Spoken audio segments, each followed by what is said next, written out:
Regulatory and Compliance Committee meeting. I'm Kelly Stratford, the chair of this committee, and I welcome my colleagues, the members of the committee, and our staff, and those of you watching online today. Just to kick off, we'll have a karakia and I'll lead that. And just a reminder, if anybody's not talking, please mute. I can see a lot of people unmuted.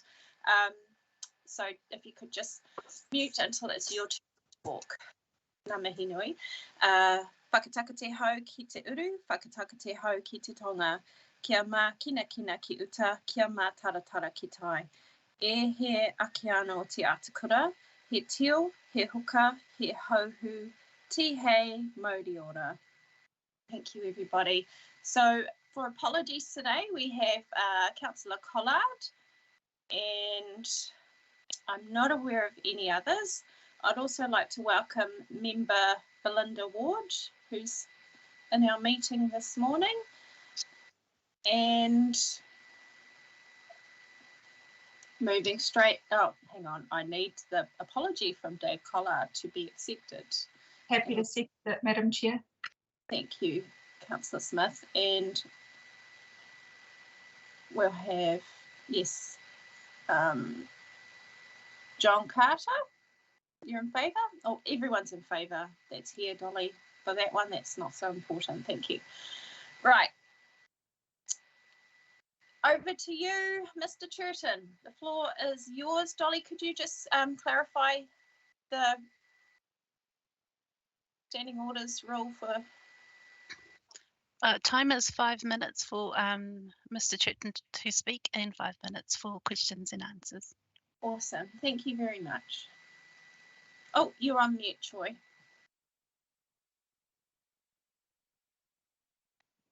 Don't you hate that? You can hear me? Yes. Yeah, thank you all. Thank you, Kelly. Thank you. This attendance comes after a meeting that I had with Kelly and Justin Blakey of the Northland Regional Council some time ago. I circulated an email, don't know if it's in your packs, but you may or may not know that the data that Far North District Council produces showed that for the last year there were nearly 3,000 dog-related incidents in your ward areas. So that's excluding all the unreported stuff that goes on. We know that goes on around the Northland areas. The outcomes really from attending this committee today were to get the committee to assist bringing forward a review of your dog bylaw policy and the legal advice that I have seen that was obtained by the Northland Regional Council suggests that you will need to have a review completed by February 2024 anyway, but my view is that is leaving it too late given the types of behaviour and the high and increasing number of dog issues that we're seeing in some of the areas around Northland, and in particular I have unique experience in one particular area. And also the other aspect that we discussed, Kelly, was about the resource levels that Council has to apply to dog control generally and to enforcement. I personally have experience being a witness to a unleashed dog attack on native wildlife, which resulted in very little, if any, type of infringement or enforcement action by your council at all, which begs the question, you know, why would anybody bother about New Zealand's wildlife if there wasn't an agency that was prepared to take some really robust action? And of course, Northland is unique in terms of its biodiversity and its foreshore habitat and some of the indigenous species that it houses. So I just really wanted to very briefly talk about that there is evidence that your policy that you changed back in 2018 is not meeting the objects of the Dog Control Act. Apart from the stuff that I've personally been submitting over the last few years, we know of there have been kiwi killings. It's not just dotterel and oyster catcher stuff on the beaches, but there was a kiwi killing, of course, at Tapuatahi, dog off-leash incident. And there are a number of other networks of conservationists that I have spoken about who share the same concerns from as diverse areas as Ahipara, Tauranga Bay, Tapuaitahi and Opua. In fact, the Ahipara contact has had so much that he's getting out. He's banged his head against the wall so much trying to bring about change in this area. And the other thing, overnight, I was grateful to see a copy of a letter from Jack Craw, the chair of your Northland Regional Council's Biodiversity Committee, sent to Mayor Carter and you guys. Hopefully that's been circulated. I can bring a copy up on screen and share it if you wish. I was aware, oh, there you go, that the NRC had previously written to your council. It's written again. It's supporting the view. Second to bottom paragraph there, it's been contacted. This is not just a Troy Churton show. It's been contacted by a number of people regarding the same issues that I'm simply putting my face to and will always continue to for this issue. So that's all I really wanted to say. The two clear outcomes I think you can help get going are getting on and bringing forward the review and getting on and increasing the resource you apply to infringement and enforcement activity with dog offences. Thanks very much for your time. Happy to answer any questions. Sure, thanks for that, Troy. So members of the committee, do you have any questions from Mr. Churton? I can't see any hands up or movement to put hands up. Okay, Troy. So, oh, actually, no, here we go. We've got Councillor Smith. Thank you, Councillor Smith. Thank you, Madam Chair, and thank you, Troy, for your time and your energy into this matter. My question isn't actually for Troy, Madam Chair, so I'm just looking for some clarity as to whether or not this is an appropriate time to seek some information from staff in regards to the 2 points that Mr. Churton has raised, both in terms of the bylaw review timeline and around the resourcing of regulation of dog control. And I'm aware that we will probably be discussing resourcing of dog control going forward in this meeting today. Just asking if it's appropriate to ask questions of staff now. So thank you very much for that question, Councillor Smith. The way that I like to run this is that the responses will be tabled in a paper at our next Regulatory and Compliance Committee meeting so that it's all transparent and clear. Any other questions of Mr. Churton? Okay, thank you. I'll get back to you as soon as I have some answers for you, Troy. All the best. Appreciate your time today. All the best. You're welcome to keep watching us live today, but I'm sure you've got a busy day ahead of you yourself. Thanks, Kelly. Ka kite. Okay, moving on to our next agenda item. Thank you. Confirmation of previous minutes. I need to pull my own agenda up. Sorry, I will do that so I don't have to keep. So the recommendation is that the Regulatory Compliance Committee confirms the minutes of the meeting of the committee held 30 November 2021 are a true and correct record. Who can remember those minutes? Have we all seen them? Yes. Who would like to move and second? Thank you, Councillor Vucic. Moved. Happy to second. Thank you, Councillor Smith. All those in favour? Aye. Fabulous. Thank you. Okay, our next item is the big ticket of today. Item 5.1, resource consent update, starting on page 19. And we have with us today, Dean, you can introduce if you like, but I'll just read the recommendation that the Regulatory Compliance Committee received the report resource consent update. I'll have a mover. Happy to move, Madam Chair. Councillor Smith, and I'll second. Thank you, everybody. Thank you, Madam Chair. Just by way of introduction, the report does set out a number of facts and figures in relation to resource consents. We have seen in the period to January an increase of 25% in our resource consent figures, higher volumes than we've experienced in previous years. And that in itself presents a challenge, together with some turnover of staff. The mighty dollar is attracting them to other places, consultant planner type organizations, and so on. I won't say too much more. I'll introduce Trish Routley, who is our team leader, resource consents, standing in for Rochelle Dean this morning. And Rochelle will share with you a brief presentation that highlights some of the content of the report and some of the challenges we're facing. So I'll hand to Trish at this point. Thanks, Dean. Excuse me. Good morning, Madam Chair, and other elected members and Chief Executive and SLT. Thank you. So Rochelle has prepared this PowerPoint. I'm just standing in for her. I'll do my best. I take it the report has been read, and there's just going to be a few slides to talk to. Questions after that. Next slide. Thank you.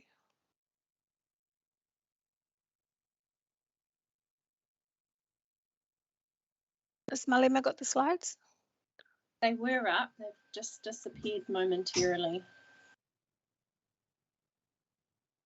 Apologies, technical difficulties. One moment. No worries. It was up and then it disappeared.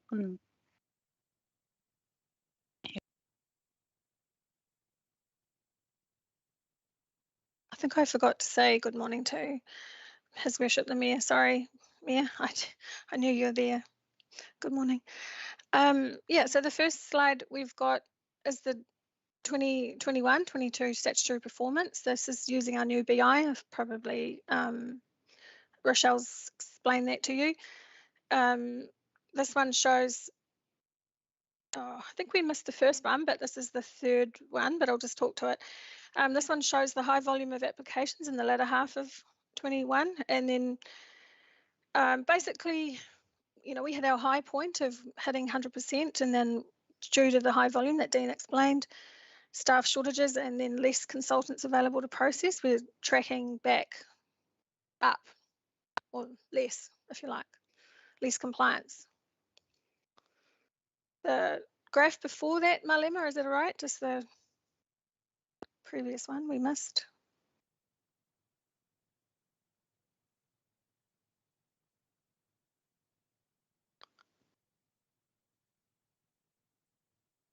It's quite a telling graph, that second one, so it'd be good if we can find it. While we're waiting, Madam Chair, I think it's important to say, Trish just mentioned consultant planners, and everyone is full, including our consultant planners. So I think the problem we face here, and I'll pass back to Rochelle in a second, is that there are just not enough planners in New Zealand. It's a nationwide issue. Even if we could advertise tomorrow for more consultant planners, we would struggle to get them. We're up against it in terms of competing with consultant planning entities. They pay more. We struggle to compete, and it's just a scarcity factor. We just can't get enough planners when they do leave. So turnover is an issue, and then getting those vacancies filled is a challenge for us. But I'll pass back to Trish. I don't want to steal your thunder, Trish. It's okay. Thank you. This one shows in February 69 consents received. Now it's important you know that this is the RMA applications received. It's not the total that we receive across our department in a month. It's just the ones that we have to report statutory timeframes on. So that's 69 compared to 51 the previous February. I mean, the blue, the 2018-19 year, still is a what was considered a high year. We're tracking even above that now. So the next slide, Malema, will be the section 92 one. So it's 2. Yes, we do, Councillor Court, I agree. And I can talk a little bit more to. So this is this one we just had. So the next slide, thank you. Okay, so this one I believe is a graph that the councillors have requested to be added to the report.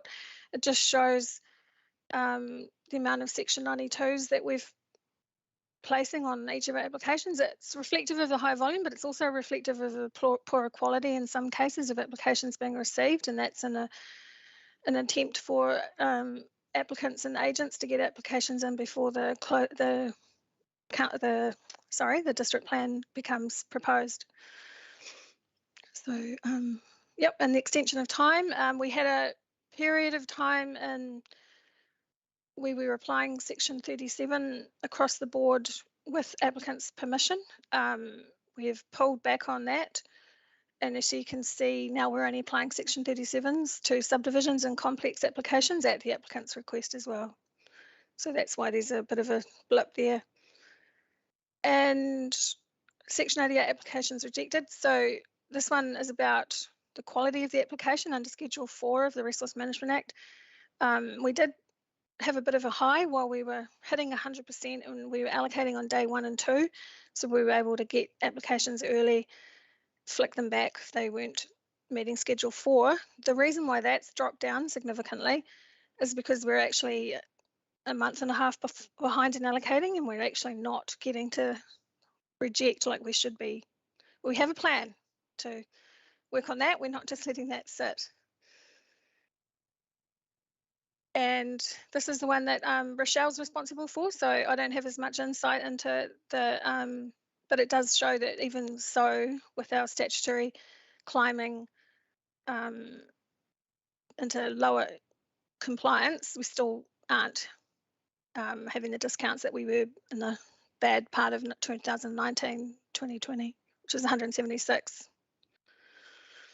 If I may just jump in there, Madam Chair, back in 2018 and 18-19, in that financial year, we were at $250,000 in discounting. So there was a peaking effect in 18-19, and we're starting to see that again now. So where we go over 20 days, there's a 1% discount per day, and that's up to 50% of the total resource consent fee. So we just don't want to go there again if we can help it. So we're pulling out all the stops to ensure that we don't end up in the position we were in 2018 and 19. The conversation I have had with the chief executive is that if we need to spend some money to prevent the bleeding, as I call it, then we should endeavour to put together a plan that does exactly that. So it's pulled right back to a low figure, as you can see, in 2021. 21-22, and we really are working hard to ensure that we don't end up in that place again, where we see significant discounting taking place due to going over 20 days. Thank you. Cool, and any questions? Yes, so committee members, hands up for questions, please. Thank you, Member Deputy Mayor Ancourt, you're up first. Thank you. Thanks. I'll just drop my hand because otherwise I'll forget to do it later. Thank you. I have a question and then some clarification, please. So my first question is, why does overtime appear as a budget line in a cost recovery frameworks for building consents and resource consents? Just some clarity on that.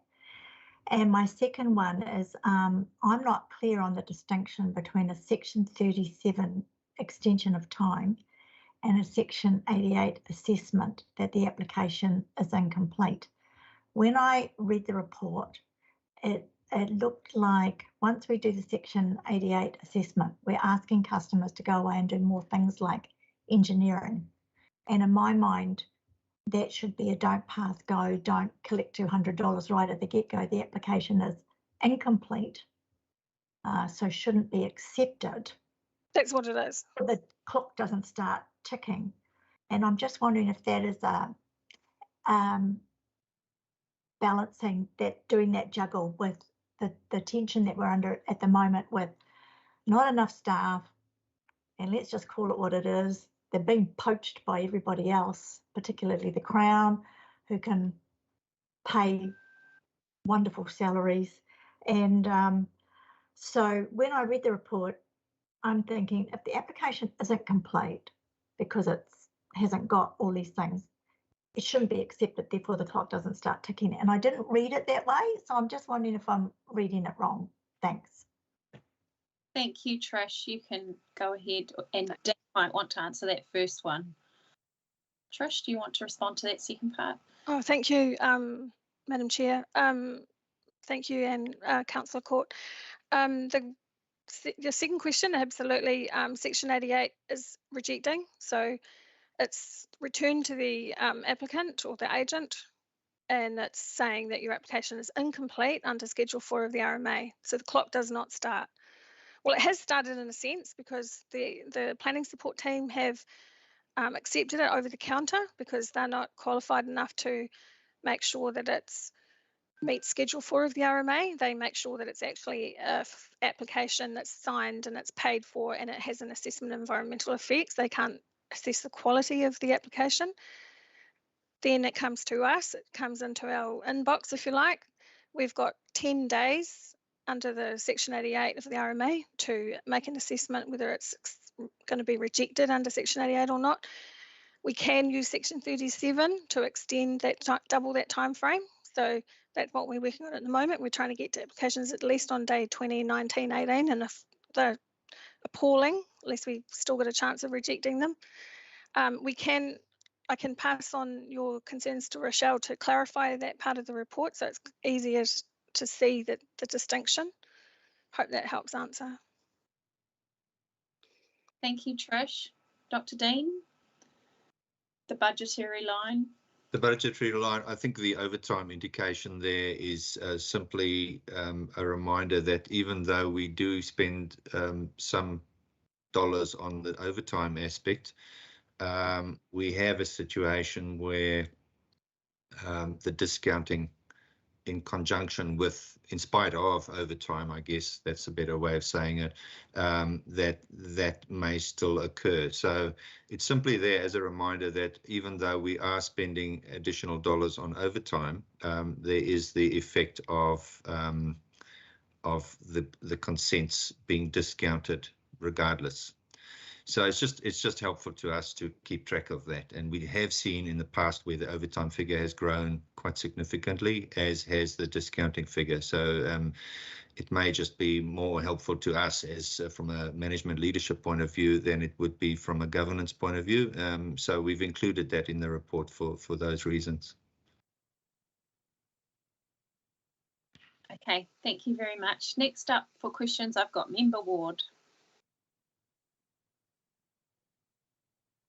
Thank you, Madam Chair. My question, as you would imagine, is more community-based. It's actually around the process and the affordability and stress that people are put under in relation to delayed resource consents. If they've employed a planner or consultant to submit on their behalf and they haven't actually ticked all the boxes in the first instance.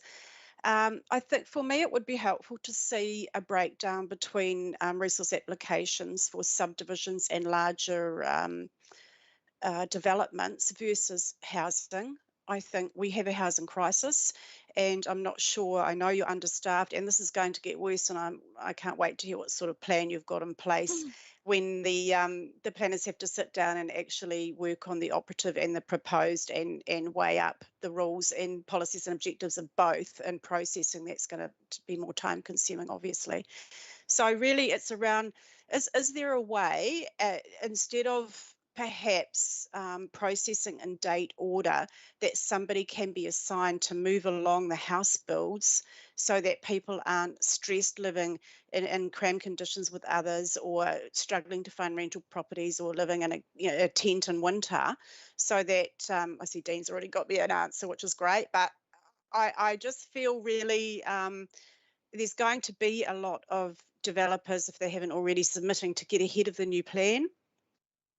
And my concern is really the stress and the cost factor when people are paying rent and waiting on a home to be built in this environment with rising interest rates and things. So I'm actually just looking at the practical, whether there's a way that we could actually almost fast track those home builds, private home builds, be companies or Platinum or whoever you're dealing with, GJ Gardner, so that people are not left hanging in limbo with stress and additional costs. Thank you. Dr. Madam Dean. Chair, through you, it is a challenge. I think I'll start with the reprioritizing of resource consents, and Trish may want to comment on this as well, but we need to ensure that we process consents in the order that they are received, rather than seeing a queue jumping process. That said, there is some work being done in terms of categorizing consents and looking at how we can facilitate the smooth flow of consents through the process.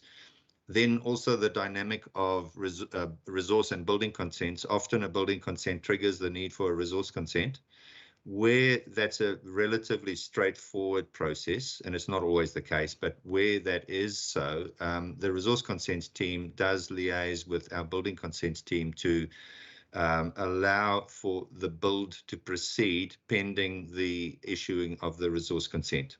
But I say that guardedly because some consents are a little more complex, and it would be a risky situation for us to allow a build to continue when the resource consent has not been issued as yet. So it is a judgment, an assessment that is made between the two teams, and we then see the green light being given for a build where it's relatively safe to assume that the resource consent is a relatively straightforward matter rather than complex. So there are ways in which we are trying to assist. The big thing for us would be to manage expectations, and we are seeing a lot of our consultant planners pushing and really putting in applications that are substandard, and we need to keep an eye on that and also engage in conversation with them. They do that for their own reasons, and which I won't dwell on, but we are certainly at the receiving end of that, and as Trish has explained, the Section 88s are being looked at, in some detail in terms of how we can be more stringent at the front end. And Trish, if you don't mind expanding on some of the other plans that are outlined in the report to address the backlog, perhaps when the other questions have been answered, then maybe at the end, if you could elaborate on that for us. Thank you. Thank you, Madam Chair.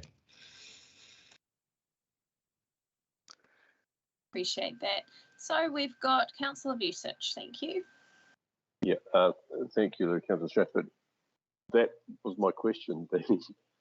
What's the strategy to address not only the backlog, but the issue with staffing? So I presume you have something in mind and you're actioning that. I understand that staff are, as explained, in short supply, and they're being poached to higher paying jobs. Well, what is our strategy, or can you just elaborate a bit on that? What's your thoughts are?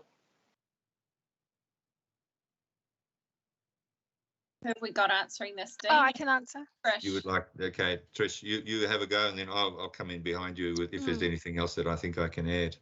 Thank you, Madam Chair. Thank you, Dean. Thank you, Councillor Vucic and Member Belinda. I just want to quickly elaborate just really briefly on what Dean said. Sorry, General Manager Dean said that while it's a balancing act, what we don't want is for the elected members to sit around in a meeting in 4 years' time saying, why did we rush a whole lot of things through that created a nightmare? So, we have things like archaeological sites to consider, earthworks can uncover things. So we do absolutely do our best to not fast track, but to manipulate it, I guess, in a careful way. Not manipulate is really the wrong word. We try to look at what's in there. We are forced to jump the queue sometimes because we actually got a bunch of junior planners and we can't give them complex applications. So we are jumping ahead, and those are often land use consents that are about houses. So they're not being held up generally as much as subdivisions are at the moment. Back to Councillor Vucic's and everyone else's probably question about strategies. There's two things in play. There's one that Dean and Rochelle and the CFO are involved in, which is to get a couple of planning technicians or planning assistants, and they can sort of do what we're calling fish spinning, and it's a colloquial term used by Kelly Ryan, who was manager at Whangarei District Council when they saw a peak of applications when they, just before the district plan was notified. So it's about doing a comprehensive Section 88 check at the front end, including all the mapping, all the layers, all the interested party emails, identifying gaps, and then by the time it hits the planners inbox, they can just write the report. So it should only take a few days. So all the front end is done. So that's a way of one of our strategies. The other strategy is Pat and the 3 team leaders are working on a 10 applications a day Section 88 to get through the backlog. So Esther's working on everything new that's coming in. I'm doing everything that's on day 20, day 19, and Simo is doing old ones, but we're all doing across the board as well. And the idea is we realise that we have the potential to hold up the entire building industry if we don't get through this backlog. So we are doing our absolute best to draw a line in the sand, I suppose, to make sure that everything that's coming in now, fresh as of yesterday, is going to have a Section 88 check done now, and then work through that backlog as best as we can. We are recruiting. We're currently recruiting. Like Dr. Dan Myberger said, we actually aren't getting applications. We aren't getting people applying for the job. We're very, very junior team.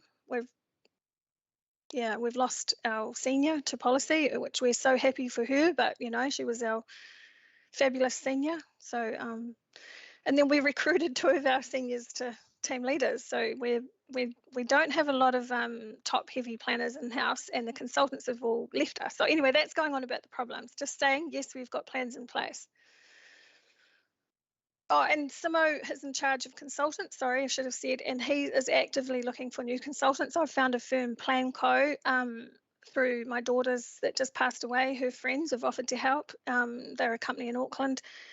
They've heard of our plight, but that doesn't come without its own issues, because if you have planners from out of district, you either need to fly them up for site visits, or you need to take somebody off processing to go and do site visits. So, you know, there's a lot of juggling, I guess. Kia ora, thanks for that. Dr. Dean wants to add. If I may, thank you, Madam Chair. The other things we are looking at is ways of perhaps incentivising both the team itself, and that is difficult because we are local government, and in terms of paying more or incentivising the process, that's a discussion with both people and capability and with finance. We have finite resources in terms of salaried budget. So we need to look beyond that. We are looking quite healthy on the bottom line, though, because because of the volume, we are bringing in significant revenue. So as at end of February, we were around in the environmental services, which includes more than just resource consents. We were around $950,000 in the positive, in a positive situation on revenue, beyond budget revenue.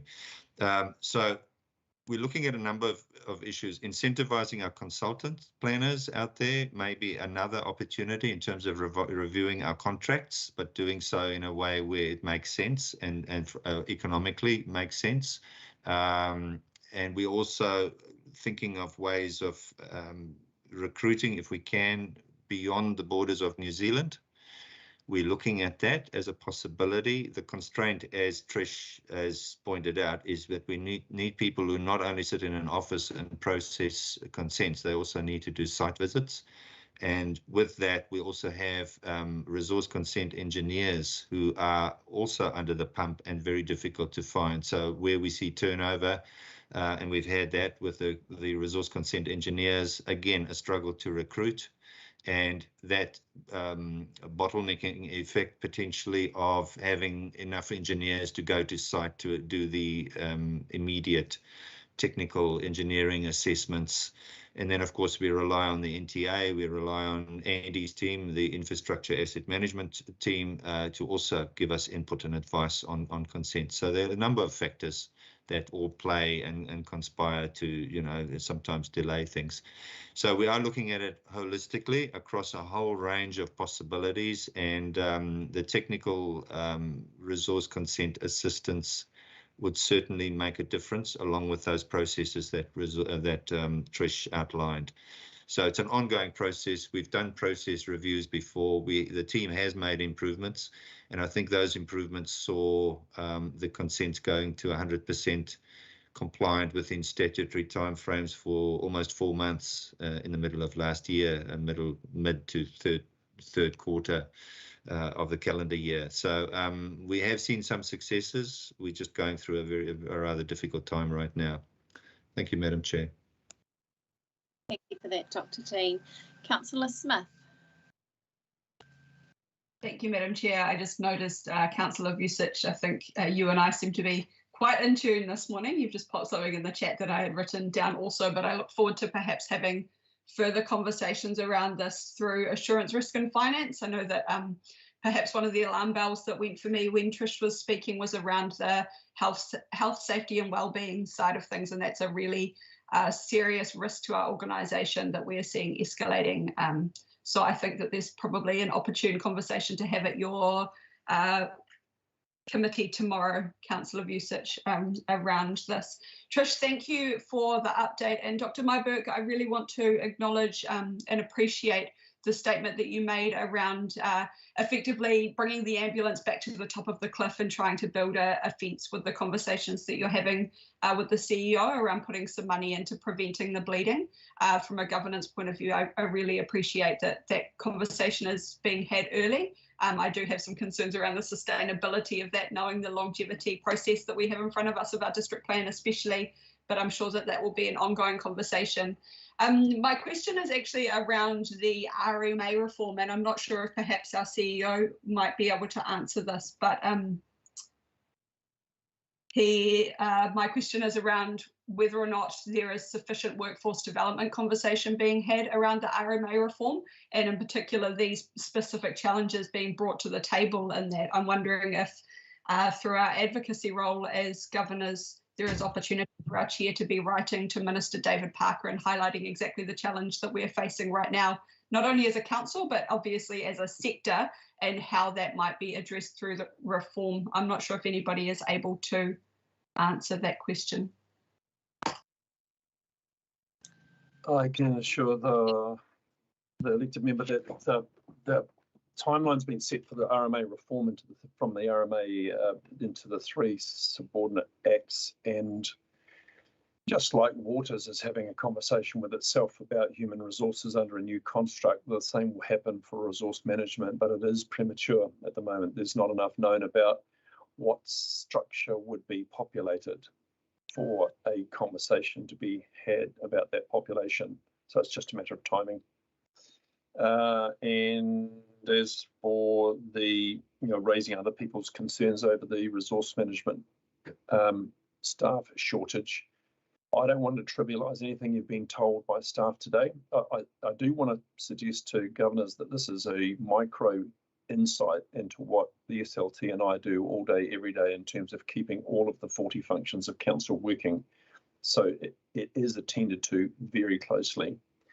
But without trivialising it, this is not the first time we've seen this. It's not the first time we've seen it in the building consents area either, and we are wondering whether we're going to get, after an influx of resource consents, whether it's only natural that within the next year or two we're going to see that go through into a bulge in building consent applications. So we're watching all of that.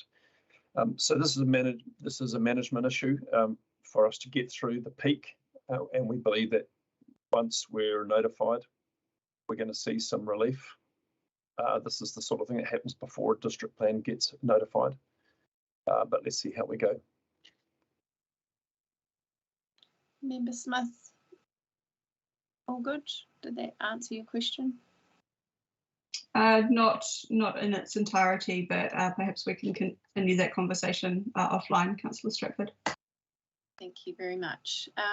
So most of you have asked the questions that I was going to ask, but I do have one that's I feel has been left unanswered, and that is what do we, and Sean, you might have to answer this too. So we've got our teams, they're working hard to, implement strategies to cope with the bottleneck within house. What are the NTA doing to cope with the bottleneck there? Because that, they're going to be holding up us if we, so Trish might be able to answer that. Thank you, Trish. We're not having a bottleneck with NTA really anymore. Okay, awesome. Yeah, they did some employment, they did some recruitment, and should have said, sorry, Madam Chair, sorry, I forget. Don't come to these meetings enough. Yeah, no, NTA, I asked the team yesterday because Rochelle asked that question, or Dina, sorry, Dr. Myberg asked that question yesterday, so I actually went to the team and checked in, and it's the internal engineering that is the bottleneck, not the NTA. We have a weekly NTA meeting, and it's really efficient. And they've actually told us that they've got the best streamlined process with FNDC compared to Whangarei and Kaipara. So it's working really well. That's fabulous. Awesome. Thank you. And then another question I had was around the reasons for Section 37s, and are we getting any feedback from the Ministry for Environment on our reasons? Do we ever get any pushback on those? We've only had, sorry, thank you, Madam Chair. We've only had two pushbacks really in the whole time we were applying it. I think the agents and generally the applicants are just grateful that their applications have been lodged and received by us, and they just happy to go in the queue, and then we try and address the urgent ones as they come in. We did have somebody from MFE as a personal, they work for MFE, but they came in as a personal person and sort of told us that they weren't at all happy with our application of Section 37, but it's also something that other councils do too. I guess it's how much you're prepared to push your boundaries a little bit, I guess, to help you through your tough moments. But we definitely can apply it for anything complex, for anything we're waiting on expert advice from, or and we can double it up to 20 days for those reasons without their approval, and then beyond 20 days, we have to have good justification. Yeah. Okay, awesome. Thank you very much for that clarity, Trish, and for being able to answer our questions today and stand in for Rochelle. Okay, so we've received the report. We had a mover and a seconder. Everybody in favour? Well, yep, I am. Mayor John Carter, are you still there? Councillor Clendon? Aye. Ann Court? Aye. Councillor Right, Smith? I'm trying to get my thing to go yes in favour. Thank you, Mayor John. Councillor Smith? Aye. Research? Aye. And Member Ward? Yes. Awesome, thank you everybody. On to the next report, which is 5.2, our District Services Monthly Business Report for January 22nd, that the Regulatory Compliance Committee received the report for January 2022. Can I have a mover and a seconder? I'll move. Thank you, John. Happy to see you. Both Johns, awesome. Thank you very much. And Dean, do you wish to speak to this report or take it as read and take Thanks, questions? Madam Chair. Yeah, if we could take it as read. This report has also been circulated separately, as it is every month. But for your information and on the table today, happy to answer any questions.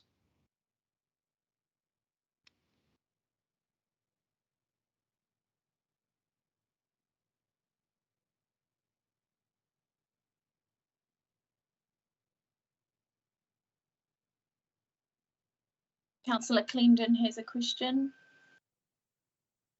Yeah, thank you. Yeah, just in reference to housing for the elderly, chart on page 41 tells us that there's a waiting list that's sitting around 120, 125. Is there can you give us a little bit more of a sense of where the demand is? Is it more or less spread across the district? Is it focused on particular parts of the district? Through you, Madam Chair, I don't have that information to hand. If that's an indication of the kind of information you would like in future reports, then I will note that and we'll try and split that out by ward. So yeah, I'll take that away, Councillor Clendon, and I'll offer the answer to you or circulate that to all committee members. Don't have that information to hand. That's fine. Thanks, Dean. Councillor Smith. Thank you, Madam Chair. Firstly, I just would like to acknowledge in the report how there is reporting against long-term plan KPIs. I really appreciate that we are linking our mahi back to that high-level strategic document, and let's see more of that. Ka pai, thank you. My question is actually around noise control, and I note that we're still seeing an underperformance in that space. I realise that there is a contract review being undertaken this year, I think was noted in the report. Interestingly, I would just like some further commentary around that performance. The note is that the challenge is due to the geographic disbursement of our district, but I note that consistently our urban areas are being less served than our rural areas. So I would just be keen to hear more about how we're looking to address that. I note that we're seeing more and more noise complaints, but not a consistent increase in performance. Thank you. Thank you, Madam Chair. Through you, I think this issue is one of balance and creating and achieving the balance across the district, both rural and urban. The reality is that the resourcing by the contractor is such that they are spread thin, and it's something we will address in future contracts or future performance arrangements so that there is adequate coverage. It is a large district, but more often than not, the response is to one part of the district, and then only to find that the response time to then go to the next, attend the next complaint is a bit of a stretch in terms of geography and time to get there. So without making excuses for our contractor, I think this is something we will definitely need to address in our next performance contract arrangements, so that those are covered, but that may well come at a cost. So I think it will be a case of balancing cost against the performance metrics that we set for the contractor. For that, Dr. Dean, I've got Member Ward next, please.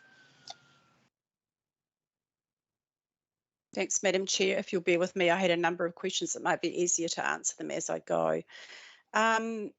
First one is actually in relation to events and the postponement of events. I just felt that in this COVID environment, from an informative, transparent perspective, and looking at the well-beings, particularly the economic side of things, that it may have been really helpful to actually list the events that we know we haven't been funding. I mean, we've got the Kirikiri Half Marathon, you know, the Kids Weet-Bix Triathlon, all those major events that bring huge revenue into the area.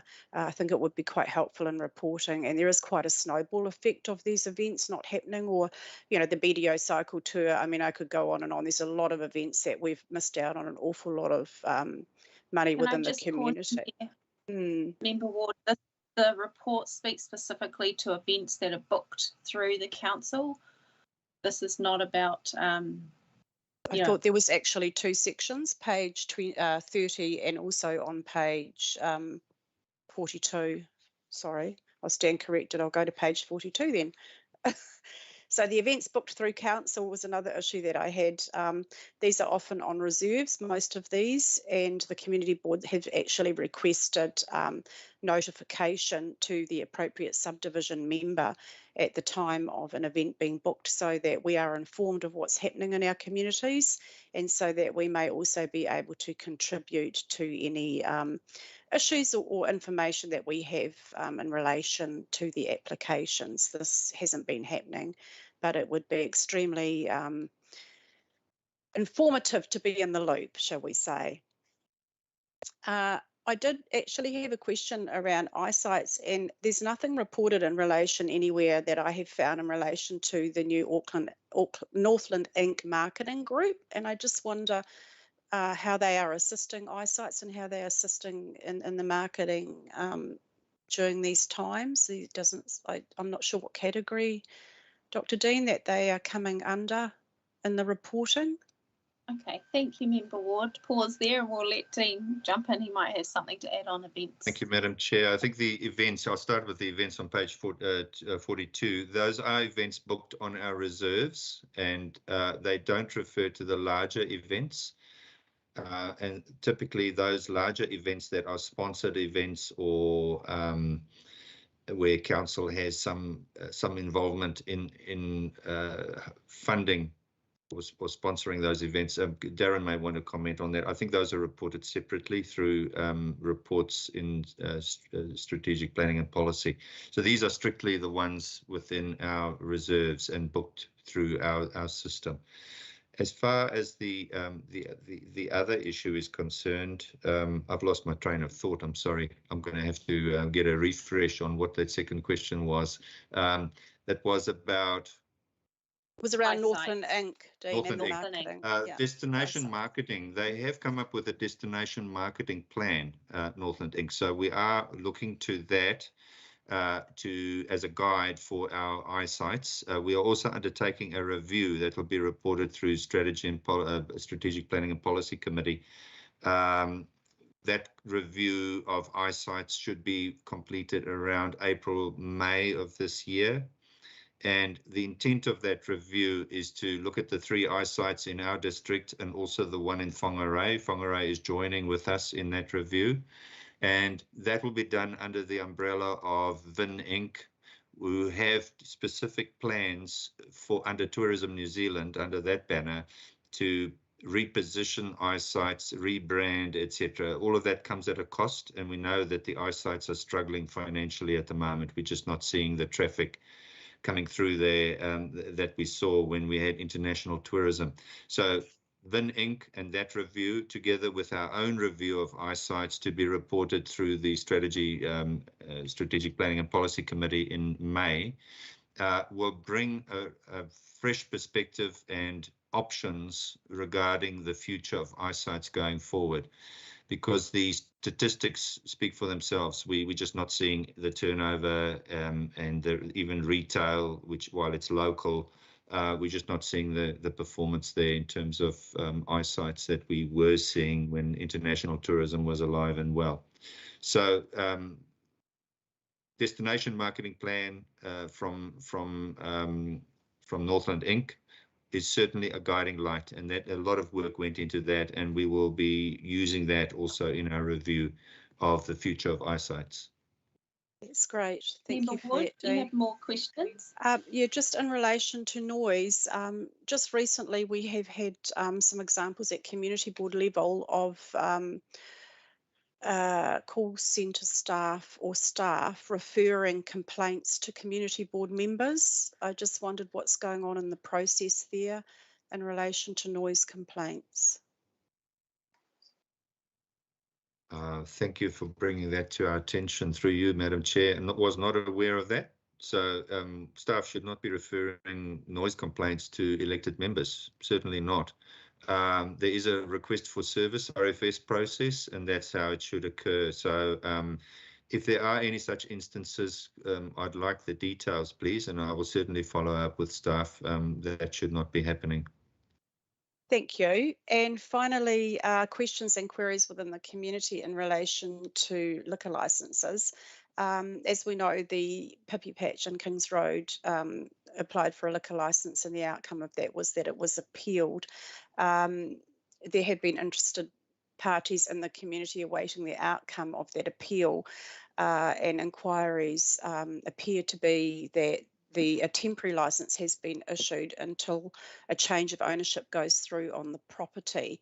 How or when are people advised of this particular aspect of the process? Because I wasn't aware, and I have had people asking me about it. Thanks. Thanks, Member Ward. Dean or Councillor? Madam, sorry. I'll attempt to answer that. We do advertise, all new applications are posted to our website, council website, and we do rely on those who are opposed to those applications to go through a process of lodging the objections. And that information is also on our website. So outside of that, we don't have a comprehensive list of each and every person out there who has an objection. I just saw one this morning where someone had, or a trust had objected to a particular license application. There is a process for that, and so we do engage with people who wish to object to make their objections and submissions and follow that process. Hopefully that's answered the question for you. Thanks, Dr. Dean. No, maybe I didn't put my question clearly enough, but it has been through a process and been to appeal, and the outcome of the appeal was being waited upon to find out that that the property's actually been, or the applicant's been issued a temporary licence because the property's going through a change of ownership. Where do we find this information? Thank you, Member Ward. Councillor Court, I'm sorry to put you on the spot, but can you confirm that that there's a list of these on the ALA website generally, or is there somewhere else that people would find appeals? I've got to be very, very careful what I say, of course, because Councillor Stratford and I chair the District Liquor Licensing Committee, and we're not allowed to be got at. So we're very mindful that there's high levels of community interest in liquor licensing applications. It's important that we follow the correct process. So if an application is appealed to ALA, it is out of our hands. It sits entirely with ALA. If we've issued a temporary authority, which allows someone to continue to trade, that has a finite period of 3 months. We don't then issue a further temporary authority. That matter would sit entirely with ALA, and the applicants in this case would have to go to ALA as the Alcohol Regulatory Licensing Authority, and that's overseen by a district court judge, and it's based in Wellington. So they'd have to go to their website. Thanks very much, Deputy Mayor, for clarifying that. Excellent, thank you. Okay, and Deputy Mayor Court, I still have you down as for a question, but did somebody else ask it? No, I have a question. Excellent. And it's more at high level rather than down at the weeds. Just as a casual observation, as I drive around the district, we are pumping in construction. Everywhere I look, there is something being built. There's a digger digging up dirt. There's new roads. Everywhere I look, there's new roads. Just anybody just drive down Waipapa Road and have a look at what's going on down there.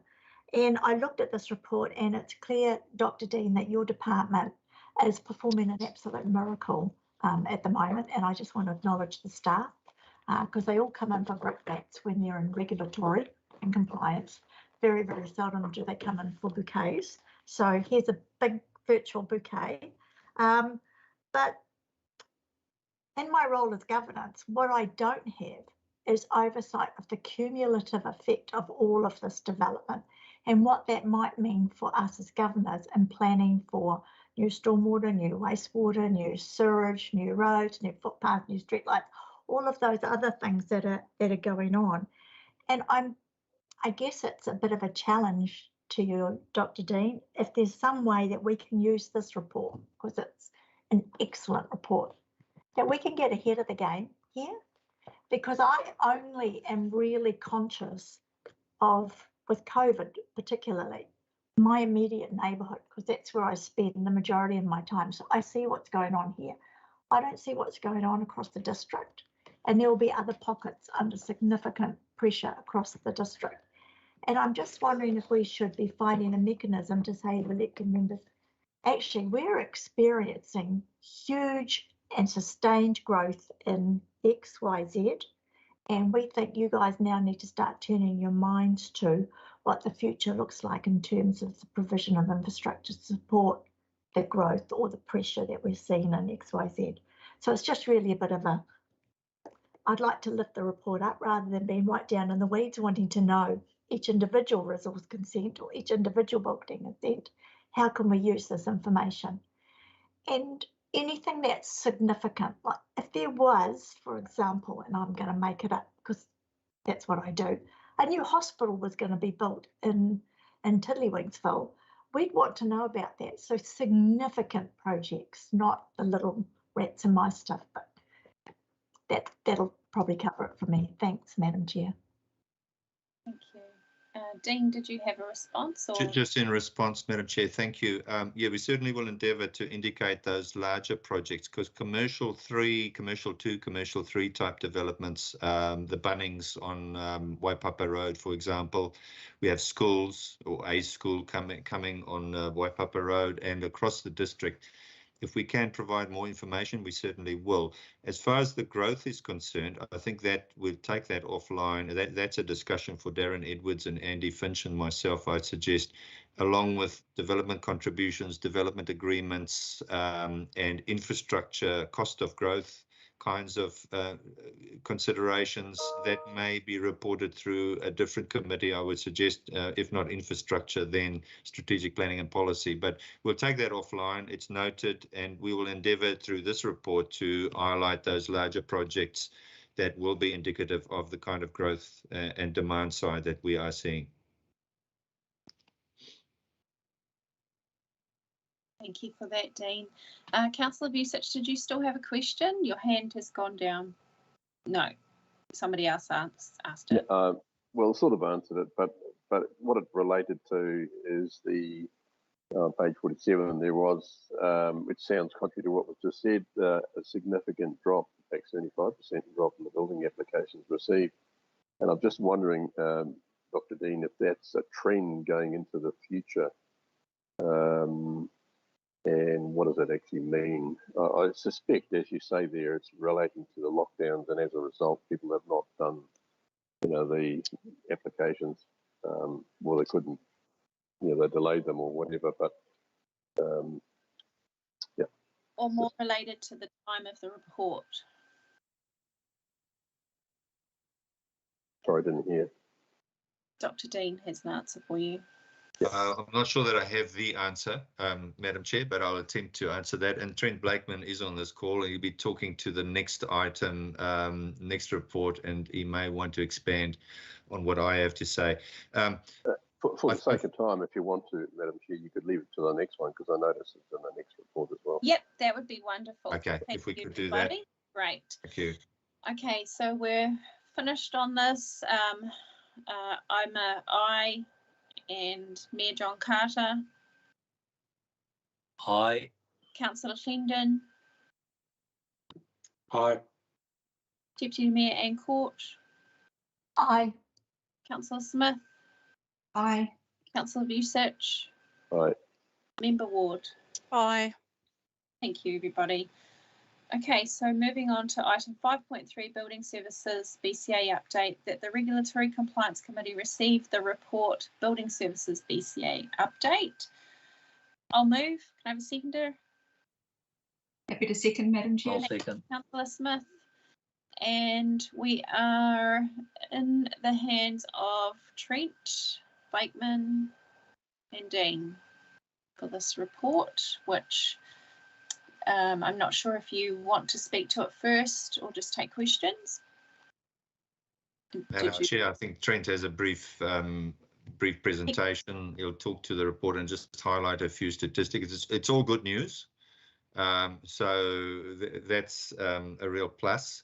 And I know it's one of the highlights that the chief executive will take away with him, having seen us move from not a good place to a very good place. So we've all been in this together, and credit to Trent and his team for doing all the mahi and really coming up with the goods and putting us in that good place. But without further ado, I'll pass to Trent, and he'll highlight for you some of the stats that are in the report. Good morning, Madam Chair, committee members. Yes, as Dean has said, it's all good news. I feel don't really have to say much. I think it's, as I've said before, it's all a little bit boring when it's working really well. I think at the minute, as you all know, it's really about not being fancy. It's really about just getting the job done due to COVID. We do have staff, not vacancies, but absenteeism due to COVID. So we are coping still. We're still maintaining our compliance, which is great news. We are very aware that we could get a bulge. The good news is I think overall our capacity has increased over the last sort of year to 6 months. We have a full FTE count for our processing team. We have some pretty good hires, actually. We're pretty happy with that. So they'll develop over the next 12 months, which should put us in pretty good stead should we have a bulge. We do have a pretty resilient resourcing model that we have a contractor on the hook who sort of takes the fluctuations with either staff absenteeism or high numbers. So it's still working very well at the moment, actually. We do have some slides. We can move on to those if Marlema can put them up for me. Through the chair, I didn't receive those slides, Trent. So if you have them available, you can share your screen. Ooh, how am I going to do that? Just through the chair, those slides are also available in the agenda. Okay. If you can't find them, Trent, through you, Madam Chair, it might be an idea just to speak to the report, because the attachment does have that information. Oh, what a great photo. That's our just our team building exercise we had at the end of the year. I arranged a great race poker run for the team on Urapukapuka Island. That's right. Great. Culture is king, as they say. So that's one of the key attributes of fostering the success of the building services team in the BCA. Right, we're off and racing. So overall, our numbers for the year, we're tracking towards our forecast of the year of 1531 consents. It's slightly on the current trajectory that will probably match that, if not just trip over it by 100 or so consents. So there's nothing really unpredicted there at this stage. You can see our overall compliance versus last year. You know, we're really trying to ebb towards that 100% mark. We're pretty close, a little bit better than last year. So again, we're very happy. That's for building consents. You'll also, later on the slides I'll show you, you'll notice the graphs I'm using are actually a little bit different than usual. And that's due to, we actually have the second reiteration of the BI, business intelligence. And look, I've got to sing the praises of that team. I think one of the reasons we're able to be so successful in the BCA is the fact that we have this building intelligence system. I mean, we really manage the hell out of everything, to be honest. My direct reports probably hate me because I'm always picking things up because I cross-reference pathways and use the system. So that's probably the key to our success, I would say. And as you can see on this slide, our average days for issuing consents is sitting around that 10, 11 mark. For the current quarter being the third quarter, we're actually sitting at about 9.5, which is great. And you'll also notice the calendar days are quite low. So overall, what that tells us is we're getting pretty clean consents. You know, usually when you find the calendar days blow out, it's because you have long delays. You'll see the second quarter, there was a bit of a blowout there that was due to Christmas usually, and a few delays around that time of year. But overall, everything's performing really well. We jump to CCCs now. Again, you'll see we're ebbing towards that top end of compliance. Just ebbing towards that 100%. Whether it's actually achievable, I'm not sure, but it won't stop us from trying anyway. Again, you'll see the average to issue a CCC is sitting around this sort of 5-day mark with a little bit of fluctuation in the calendar days. But again, that's great news, especially for the service we provide to the public, which is fantastic. This slide here, this is actually the new BI that I spoke about. So again, you know, like just when you thought it couldn't get better, I had a little bit of a wish list, what I wanted for the team. One of the aspects for managing our consents, we talk about. So when we first got the BI, we managed the 20-day time frame only, really. Now what we do is we lodge the consent. When we lodge the consent, we're actually managing that. You'll see this little dial here. It talks about pre-lodgement applications. So what that tells us is it tells us how many applications are sitting there ready to be lodged into the system, and we get a day count on that. So we're actually managing the admin function as well to help aid the overall 20-day time frame. So again, as I said, you know, the BI is absolutely fabulous. Questions?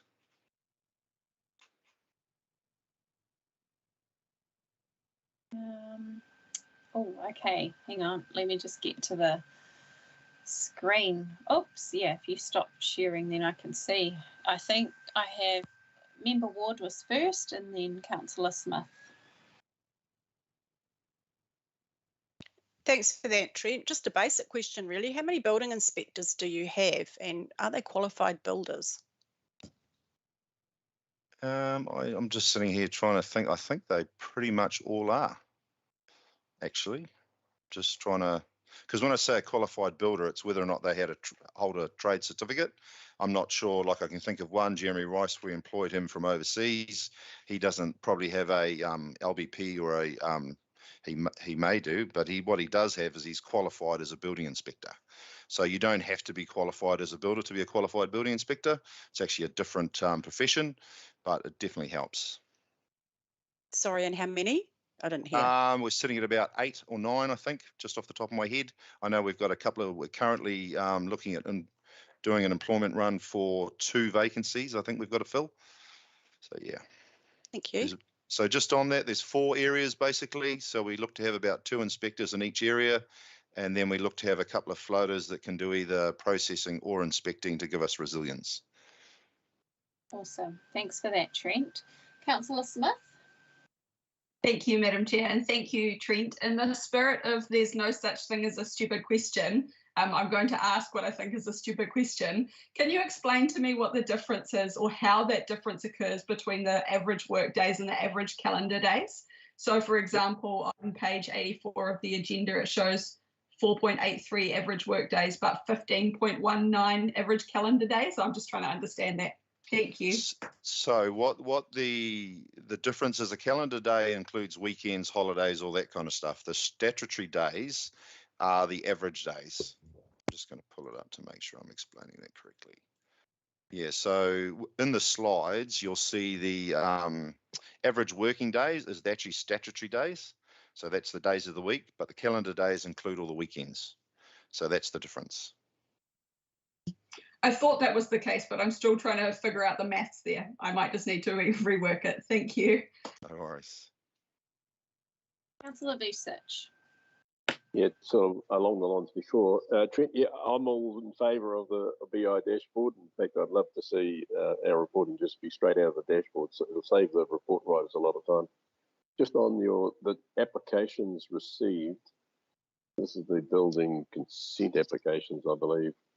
And in a further report, there's one there that's slightly different numbers. So, but there's a trend that was gone below what you were predicting. So I would like some thoughts about, is there anything underlying behind that we would naturally expect, i.e. the lockdowns and COVID is what I would think would be a significant impact in there, but is there anything else, or that's what it is? Look, I think it's pretty hard to pick what's happening at the moment with our consent numbers. You'll see, I'm wondering whether, do you know which, was it a, I'm just wondering which specific comment or graph you're looking at. Well, there's on page 85, there's the BI dashboard, and you'll see the applications received drop, and it's in a bigger on page 40, on page 80, it's there as well. think my reports, I'm looking at a different report than you guys. That's why I'm looking at the one that's been sent to me. So I don't have the correct numbering. But Right. the dashboard, if you're looking at the March figures, well, obviously we're not at the end of March yet, so it's not correct. It won't correct itself until the end of the month. But what I have noticed overall with our numbers is, look, COVID's causing all sorts of havoc. There's delays, and guys have got jobs that they can't get materials for. We're seeing a lot of amendments. We're seeing a lot of amendments to different cladding systems and stuff like that because people can't get product. A good example of that is James Hardie products. No one can get those. James Hardie in Australia has decided that they're going to supply the Australian market, not us. So we have to look to alternatives. But we had an interesting, one of my team leaders, Brent Rogers, who was talking to one of the local contractors, being, I think it was Arcline, and they said, their comment was, well, the work that they're putting in now has come from inquiry 6 months ago, because that's roughly how long it takes to work through the planning stage with someone to get a set of plans out and into council. So the inquiry we've got now, we're probably going to keep tracking, I reckon, steadily as we are now for at least another 6 months. And then we won't know what happens. Then we'll probably see a downturn because of potentially interest rates and other market factors. But yeah, very hard to call what's going to happen at the minute. Yeah, thanks, Trent. That makes actually a lot more sense to me. The COVID alone, if you had a supply chain that was working, would probably come back pretty quickly. But now it makes more sense when you put it all in that perspective. Thank you. There, and Dr. Dean, you'd like to add?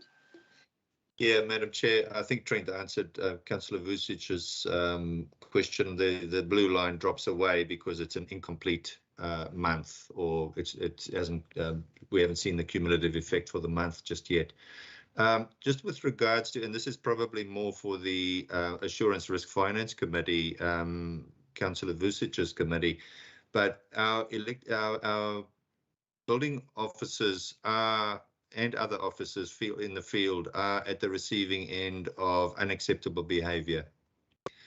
Aggressive behaviour, we've seen a number of examples of that, and Trent can attest to this himself. He and Chris West, one of our team leaders, was out just a week or so ago, and we have people who are behaving extremely badly. Smashing things into walls, etc., etc. Just the kind of behaviour we would not expect a building officer to accept, and we quite happily see them walk away from those situations. We are not there to be abused by, none of our council staff are there to be abused by people. So I just flag that because aggressive behaviour is one of the big ticket items in our health, safety and well-being area, and that will come through in reporting in the other committee, in Assurance Risk Finance. I just thought I'd mention it here because it is on the radar. It's something we and Trent's team and field officers live with every day, and it's not a pleasant situation at all. I don't think we pay our staff enough to endure stuff like that. So just thought I'd mention that. And for anyone listening in, that's a reality. Not everyone out there plays nicely. Thank you for that, Dr. Dean. Thanks for your report today, Trent. Awesome work. Thank you, Madam Chair. So we are going to all be in favour. I'm an aye. Mayor John Carter? I'm an aye. I'm in favour. Thank you. Councillor Clendon? Aye. Deputy Mayor in Court? Aye. Councillor Smith? Aye. Councillor Vucic? Aye. Member Ward? Aye. Fabulous. Now we have report 5.4, and do we move and second this vacant report? We do, Madam Chair. Okay, thank you. I'll move. Seconder? Yep, I'm happy to second, and I don't need to ask any questions, Madam Chair. We will add to our action sheet the, won't we, Dr. Dean, a response to the deputation for next meeting. Will do, Madam Chair. And going to close the meeting.